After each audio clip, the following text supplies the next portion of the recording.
os servidores públicos tinham com a União. E não nos perguntou se a gente queria continuar ou não naquele regime seletista anteriormente. Então, isso é uma questão constitucional que até hoje não foi levantado na discussão dos direitos das entidades de previdência privada. Então, eu acho que quando a coisa apertar, quando a coisa apertar muito, vai se ter que ir lá buscar essa questão para ver o que era o direito nosso quando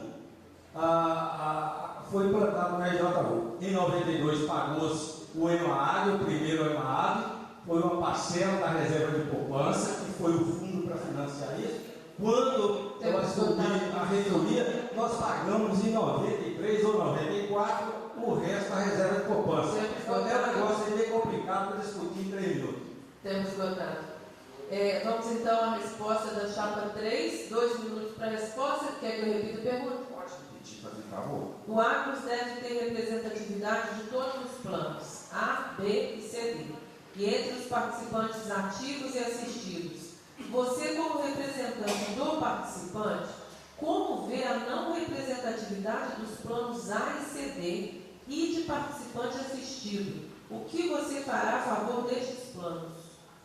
Olha, se eu ficar olhando para o meu umbigo, eu vou só representar o B, porque eu estou no plano B. Mas veja bem, quem vai votar em mim? Plano A, plano B e plano C, D. Então eu tenho a visão que eu vou representar todo mundo. Não tem esse negócio. Agora a pessoa vota em mim e depois eu não represento ele. Primeiro tem a legislação que limita em 6. São 6 membros do conselho, na verdade é um conselho de certa maneira pequeno. Entendeu? Para você ter uma ideia, a diretoria pode ir até 6. No caso, a diretoria é 3. Ela está aquém do limite. Agora o conselho está na marca do peixe, no máximo 6. Então eu estou lá e sei do meu papel. Eu vou representar A, B, C, D, todo mundo junto. Servidor, viúva, todo mundo vai votar, espero que em mim. Certo? Então vou estar lá representando todo mundo. Essa que é a ideia. Porque tem que ser dessa forma, tem que ser. É lógico que pode haver mudança nisso aí, que eu não sei como propor agora não. Mas eu entendo que o mais importante é a proposta e a participação do participante na eleição dos conselheiros. Eu acho maravilhoso um órgão de previdência ser cogerido, tanto pela patrocinadora quanto pelos participantes. Eu acho isso muito bacana e a gente tem que avançar nisso aí. Aí a gente vai avaliar isso tudo depois. Muito obrigado. Bom, pelas regras, nós terminamos esse terceiro bloco. Nós temos 3 perguntas aqui ainda e temos 1h05 de debate. No quarto bloco, nós vamos ter 3 minutos para fechar para fazer as considerações finais. Eu gostaria de saber se a gente pode perguntar mais uma ou segue a regra e vai direto para as considerações finais. Nós temos 1h05 de debate. Tem limite? Não, não tem. Mas temos as regras que foram estabelecidas. Como nós temos 3, eu estou sugerindo, se o professor Nairana concordar, em fazer pelo menos mais uma pergunta. Se houver concordância da chapa, se eles quiserem responder todas as perguntas, para mim tudo bem. É só para seguir a regra aí. Fazemos mais uma ou mais 3? O que os senhores acham? Mais uma. Ah, sim. Mais uma então. E aí a gente passa então as outras 2 para as chapas responder diretamente, talvez, para quem assina a pergunta. Pode ser sim? Eu acho que se sair uma chapa, ela vai estar prejudicando. Eu acho que responde a pergunta. Uma só, aí, isso. Encerra-se as chapas, faz a Isso. apresentação final. Não. É o mesmo esquema. É a mesma pergunta para as 3 chapas. Mais uma pergunta apenas, porque uma das chapas tem que sair, não seria justo. E depois nós vamos para as considerações finais. De acordo?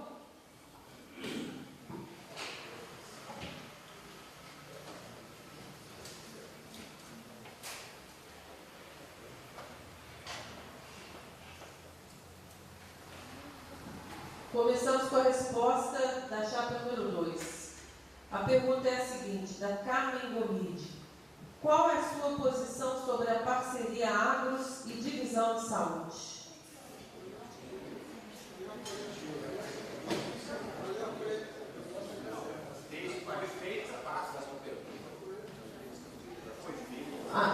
Todos concordam? Você se considera respondida, Carla? Não, eu acho que o assunto foi abordado, mas eu gostaria que cada chapa tivesse uma posição clara. Então vamos manter a pergunta, que é dela. Qual a sua posição sobre a parceria Agros e divisão de saúde? 2 minutos para a chapa número 2. Bom, a minha posição com relação a isso é muito clara. E eu acho que o Agros, ele deve prestar o seu serviço através de contratados diretamente através dos prestadores de serviço e dos profissionais no mercado. Se ele tiver a oportunidade de fazer um convênio com a UFB ou com outra entidade em que o serviço possa ser também prestado no formato de prestação de serviço e pagando-se simplesmente pelo serviço que os seus associados se beneficiam dele, tudo bem. O que eu discordo é que a universidade faça esses contratos e jogue no coxo todos os 20 mil alunos dela para usufruir desse benefício. E o Agro bancando isso indistintamente, porque a divisão de saúde ela não pode deixar de atender os estudantes quando ela coloca alguém lá, mesmo terceirizado da FUNAG, pelo Agro. O Agro terceiriza na FUNAG, ele vai trabalhar na UFB, o estudante vai lá e se beneficia do serviço. Olha, acho que isso não está correto. A chapa número 3. Chapa número 3, então, por favor, 2 minutos para a resposta. Quer que eu repita? Não, precisa não. Olha, fala-se em legalidade, mas eu acho o seguinte, não adianta falar, tem que mostrar a ilegalidade do convênio, se é ilegal ou não.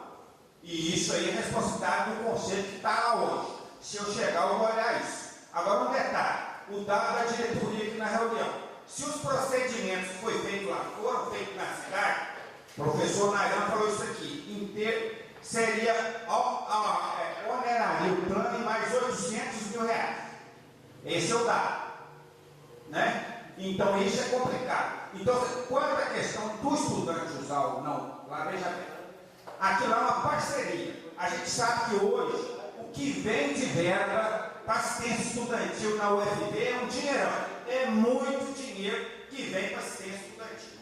Olha, se é uma parceria, não é que nós vamos pagar para o estudante, não. Não existe isso. A leitura que eu faço é que é uma simbiose. Ou seja, ali atende estudante e atende funcionário. A gente não está dando nada para estudante, mas é uma estrutura que beneficia os funcionários. Eu vejo dessa maneira, porque lá não tem dinheiro só do Agro, tem muito dinheiro de assistência estudantil, eu creio nisso. Vou analisar essa questão. Então, a princípio, sou totalmente a favor, ainda mais com a cidade que foi passado pelo professor Inaran, que economizou 800 mil. A não ser que tenha uma coisa ilegal, e aí é complicado. Mas tem que mostrar para mim, preto no branco. Até então o dado foi mostrado pelo diretor, senão eu entrando lá, eu vou exonerado, é 800 mil de economia. Então, é esse o dado. A chapa 1, então, mais 2 minutos para a mesma pergunta, por favor. Só corrigindo aqui para as pessoas não se sentirem enganadas depois, são 12 conselheiros, 6 titulares, 6 suplentes. Foi falado aqui que é 6, se for só 6, tem que tirar os membros suplentes aqui da mesa, que seria só 6. Então é o seguinte, acho que as pessoas estão ouvindo, o debate é saber o número de conselheiros e suplentes. Sobre a questão do parecer, sobre a divisão de saúde, parecer a CNJ número 29/2012. A pessoa falar que não conhece esse parecer é crítico, porque esse parecer, nós estamos batendo sobre esse parecer tem muito tempo. E ele diz o seguinte: consoante já identificado em vários pareceres e estudos que comprovem o presente procedimento administrativo, a lei complementar 109 que dispõe sobre o regime de previdência complementar, autoriza as entidades fechadas de previdência complementar a prestar serviço de assistência à saúde, desde que tenha como público-alvo seus participantes e seus assistidos. Depois eu já falei, quem quiser pegar cópia, pega esse aqui comigo, pessoal, é muito importante. Então, eu estou falando dentro de documentos, os documentos são da assessoria jurídica, aqui dentro do Agros, tem um documento também aqui do Rodache, onde se fala a mesma coisa.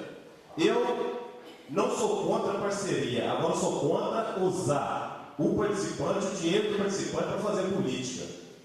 Isso eu sou contra, porque não tem lógica, onde tem vários médicos contratados pelo Agros lá, onde no ano passado foi atendido 13 mil alunos e 3 mil associados, a gente continuar pagando essa conta. É impossível isso acontecer, e outra que o documento diz contrário, o parecer jurídico. Então, assim, isso não existe. Agora, eu estou de joelho, tentando, tem que resolver essa questão há muito tempo. Na verdade, está empurrando com a barriga, achando que eu vou sair do conselho e vai esquecer. Mas o participante tem o direito de estar cobrando a mesma coisa.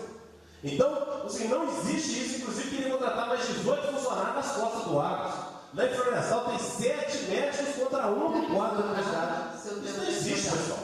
Isso é crítico. Tempo esgotado, nós terminamos então esse terceiro bloco. Eu vou tomar a liberdade só de ler as outras duas perguntas para que a chapa, se quiserem, respondam pessoalmente a quem fez as perguntas.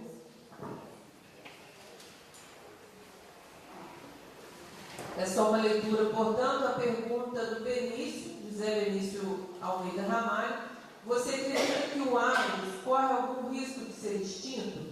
Qual o impacto do fundo previdenciário criado pelo governo federal no Agros? Então, a pergunta do Benício, você pode... Isso. Benício, vocês, se quiserem, então, respondam depois.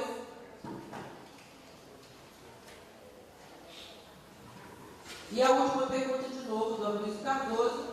O TAC gerou uma expectativa com relação à aprovação do plano B, regulamentação. Qual a opinião do candidato? O TAC gerou uma expectativa com relação à aprovação do plano B de regulamentação. Qual a opinião do candidato? São as duas últimas perguntas restantes que vão ser respondidas, então, pessoalmente, se for o caso. Então, já indo para o final do nosso debate, nós vamos dar agora 3 minutos, cada chapa terá 3 minutos para fazer as suas considerações finais, para considerar o que julgar conveniente, sem que haja comentário desabonador ou ataque às demais chapas. Até agora correu tudo bem, a gente espera que seja assim até o final.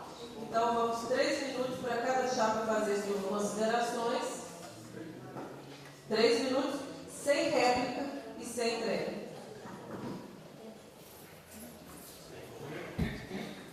A chapa número 3 começa fazendo as suas considerações finais. Por favor, 3 minutos. Bem, pessoal, a nossa chapa, ela tem o compromisso de zelar pelo Agros como um todo. Essa organização que hoje tem uma responsabilidade sobre a administração do plano A, do plano B, do plano CD e do plano de saúde. Nós sabemos a situação do plano de saúde e vemos isso como uma coisa muito importante para os participantes. Nós vamos estar administrando essa questão do plano de saúde, sonhando com esses recursos que a UFB deve para o Agros, que são muitos milhões, e que hoje parte dele existe uma previsão para cair no plano de saúde. Nós vamos estar olhando isso tudo para tentar ver como é que nós vamos fazer. Nós nos candidatamos, eu e o Charrão, que nós somos uma parceria. Nós temos identidade de pensamento, eu e o Charrão, o pai batalhador, o Charrão, é uma satisfação muito grande estar com você nessa chapa.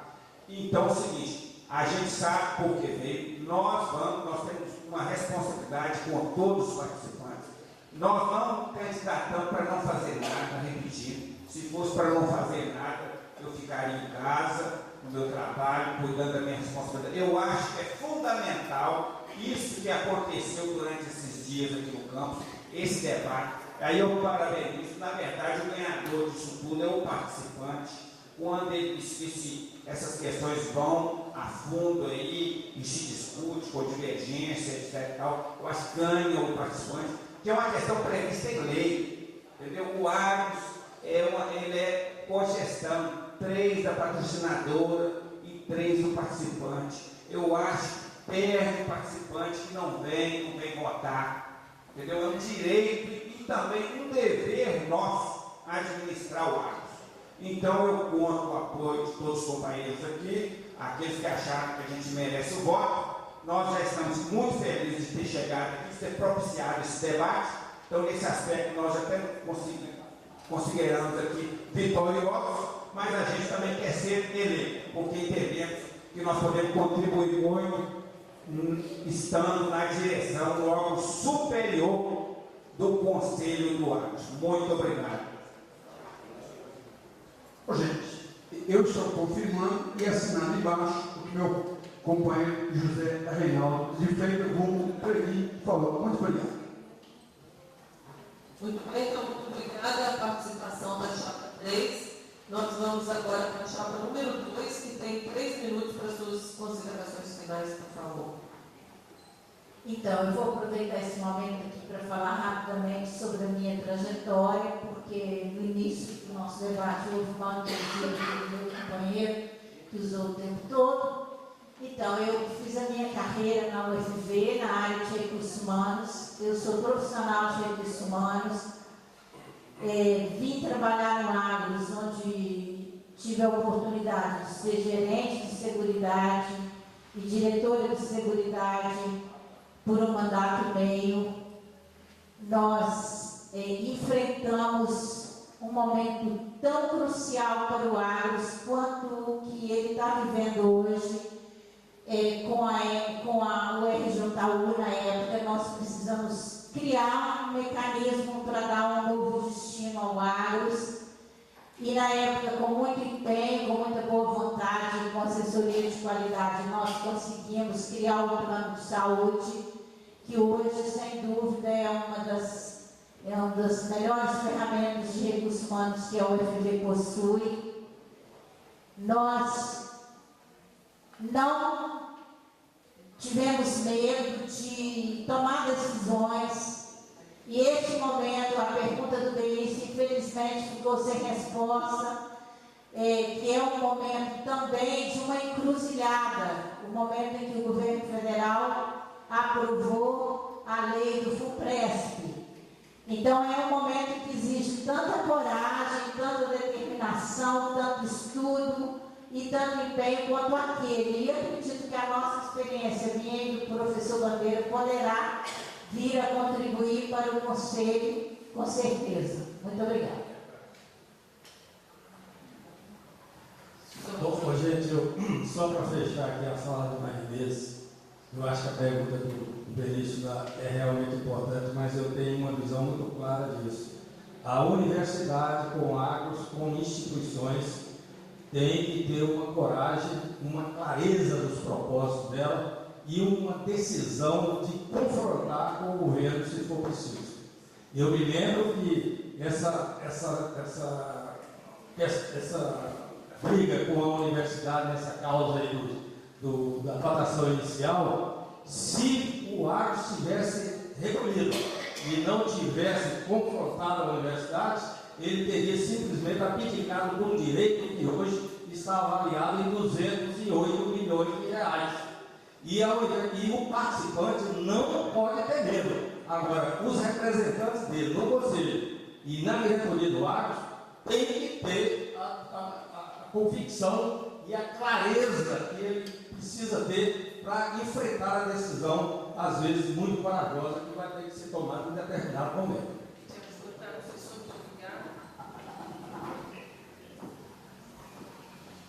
A chapa número 2, então, 3 minutos para as considerações finais, por favor. Chapa 1. É muito bom o debate, mas eu acho que vai faltar uma coisa que é o seguinte: não houve possibilidade das chapas fazerem, no mínimo, uma pergunta para as outras chapas, né? Se o Agros corre risco de ser extinto. Eu acho que ser extinto não, mas que daqui para frente vai ter várias situações aqui dentro, principalmente o conflito que vai haver aqui entre o pessoal do plano A, plano B, plano CD, entendeu? Eu viso isso pelo seguinte, porque realmente eles estão caminhando certas coisas, realmente está ficando uma situação meio complicada. Eu acho que vai ter muita gente vai ter muita dificuldade para estar resolvendo essa situação. Mas eu acredito que ser extinto, eu acho que não. Sobre o TRAC, regulamento do plano B. Se alguém falar com vocês que o TRAC resolve a questão do plano B, é mentira. Isso não existe. E quando eu falo sobre a questão das perguntas, que quando eu candidato que no Acos para qualquer coisa, eu sou muito questionado. Quando eu candidato que no Acos para qualquer coisa, eles tentam passar um pente fino na minha vida. E a respeito da segunda chapa, tem um processo de improbidade administrativa da segunda chapa. Esse processo, da segunda chapa não, de uma pessoa da segunda chapa, que é o professor Bandeira. E esse processo.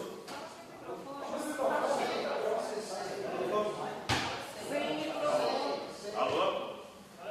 Esse processo é número 0024-14005-459-4. É um processo de improbidade administrativa contra a figura do professor Bandeira. Esse processo é público. Eu gostaria que as pessoas pegassem e pudessem consultar essa questão desse processo. Como a gente preza ter transparência no Acos, eu acho que o participante vai poder estar acompanhando esse processo. E se uma pessoa for condenada numa situação do processo desse, tem como ficar no conselho. Eu gostaria de estar passando isso. A nossa chapa realmente, nós queremos continuar falando aqui que nós vamos lutar pela transparência. E a transparência exige coragem, e a coragem tem que ser dita, e principalmente se for uma coisa pública. Eu acho que tem que estar deixando o pessoal ciente disso. Bom, tem mais 30 segundos.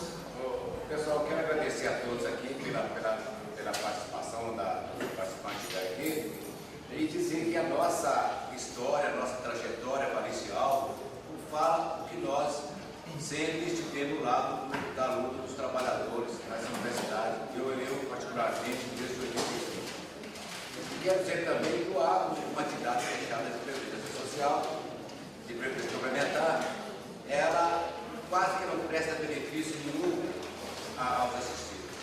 O benefício que nós temos hoje é se você se acidentar ou morrer.